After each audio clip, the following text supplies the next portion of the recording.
امام زین العابدین علیہ السلام کا ذریعہ معاش۔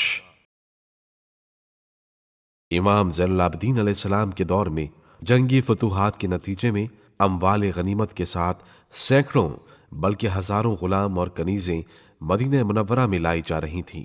امام زین العابدین علیہ السلام نے کثرت سے غلام خریدے، ان سے وہ اپنے کاموں میں خدمت لیتے اور ان غلاموں پر انعام و عطا کی بارش کرتے تھے، حتیٰ کہ جب آزادی دینے کا وقت آتا تو ان کو آزاد کرتے اور آزاد شدہ غلام دوہری دولت سے مالا مال ہو کر آپ علیہ السلام کے گھر سے نکلتا، ایک آزادی کی دولت اور دوسری دولت اسلام۔ آپ علیہ السلام نے غلاموں کی اس خریداری پر بے شمار رقم خرچ کی۔ آپ کی آمدنی نہایت معقول تھی، کیونکہ آپ علیہ السلام اپنے پدر بزرگوار کے ترکے میں سے کئی باغات کے مالک ہوئے تھے۔ زمین کی فصلوں سے آمدنی ہوتی اور ان زمینوں پر چشموں کے پانی کے ذریعے آمدنی میں اضافہ کرتے۔ آپ علیہ السلام کی تجارت پر بہت سے کارندے ملازم تھے جو حجاز و نجد کی پیداوار اونٹوں کے ذریعے شام لے جا کر فروخت کرتے اور شام کے غلے اور پھل اونٹوں پر لاد کر حجاز میں لا کر فروخت کرتے تھے۔ امام زین العابدین علیہ السلام عبادت و ریاضت کے باوجود راہب نہ تھے۔ آپ علیہ السلام نے ترک دنیا کی آڑ لے کر راہبانہ زندگی اختیار نہیں کی تھی، بلکہ صبح سویرے طلب رزق کے لیے گھر سے نکلتے تھے اور اپنے باغ اور کھیتوں کی نگرانی میں مصروف رہتے تھے۔ واقعہ کربلا کے اثرات۔ امام حسین علیہ السلام کی شہادت نے یزید اور اس کے دوستوں کی امید کے خلاف اپنا اثر دکھایا۔ خیال تھا کہ قتل امام حسین علیہ السلام کے بعد سلطنت کی بنیاد مضبوط ہو جائے گی، لیکن اس کے برعکس تمام ملک میں بدامنی پھیل گئی۔ ہر علاقے سے بغاوت کی خبریں آنے لگیں، ہر طرف یزید سے نفرت کا اظہار کیا جانے لگا۔ یہ عام جوش اس قدر جلد زور پکڑ گیا کہ ایک ہی سال کے اندر بہت سے علاقے یزید کی حکومت سے آزاد ہو گئے اور علانیہ اس کو فاسق و فاجر کہا جانے لگا۔ لوگ اس کی بیعت کو حرام سمجھ کر اس سے جنگ کرنے کو کار ثواب جاننے لگے۔ زبیریوں کی تحریک۔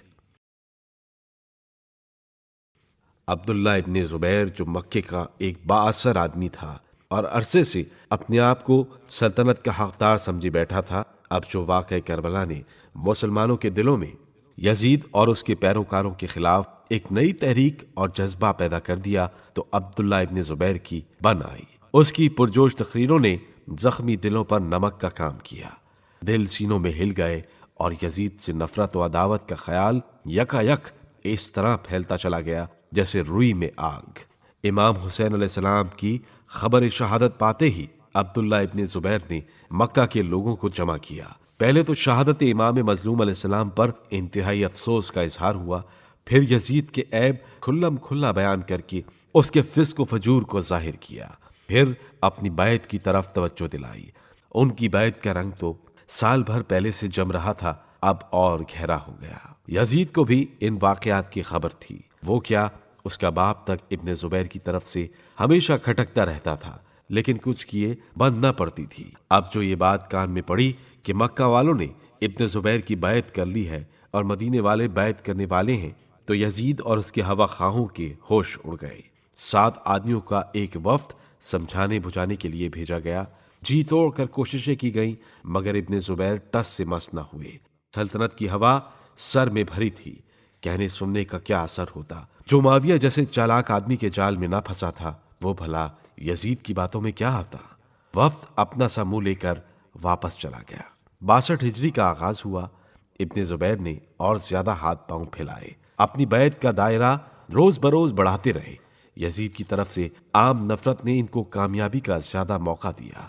مکہ والوں کی دیکھا دیکھی مدینے والے بھی اس کی اطاعت کا دم بھرنے لگے، لیکن یہاں زیادہ کامیابی اس لیے نہ ہو سکی کہ عبداللہ ابن عمر جو یزیدی محبت کا پیالہ پیے ہوئے تھے، اپنے اثر سے کام لے کر مدینے والوں کو ابن زبیر کی بیعت سے روک رہے تھے اور یزید کے فضائل بیان کر کے منحرف طبیعتوں کو راہ پر لگا رہے تھے۔ ایک دن یہ غضب ڈھایا کہ اپنے تمام ہم خیالوں کو جمع کر کے کہا، میں نے حضرت رسول خدا صلی اللہ علیہ وآلہ وسلم سے سنا ہے کہ قیامت کے دن ہر معاہدہ توڑنے والے کے لیے ایک جھنڈا نصب کیا جائے گا۔ ہم لوگ اللہ اور رسول کے نام پر اس شخص کی بیعت کر چکے ہیں، میں نہیں جانتا کہ اللہ اور رسول کے نام پر کی گئی بیعت کو توڑنے اور بغاوت کرنے سے بڑھ کر کوئی معاہدے کی خلاف ورزی ہو سکتی ہے۔ ہر وہ شخص جو اس بیعت سے الگ ہو جائے اور اس معاملے کا تابع ہو جائے تو اس کے اور میرے درمیان علیحدگی ہے، لیکن ان کی یہ تدبیر چلی نہیں، کیونکہ یزید کی طرف سے خیالات بڑی حد تک خراب ہو چکے تھے۔ شہادت امام حسین علیہ السلام کے بعد بھی ان خلیفہ زادے کو یزید سے کس درجہ عقیدت باقی تھی۔ یزید کے زمانے میں اسلام اس حد تک آ لگا تھا کہ عام لوگوں کا کیا ذکر، خاص لوگ بھی طمع زر میں حق بات کو بھولے ہوئے تھے۔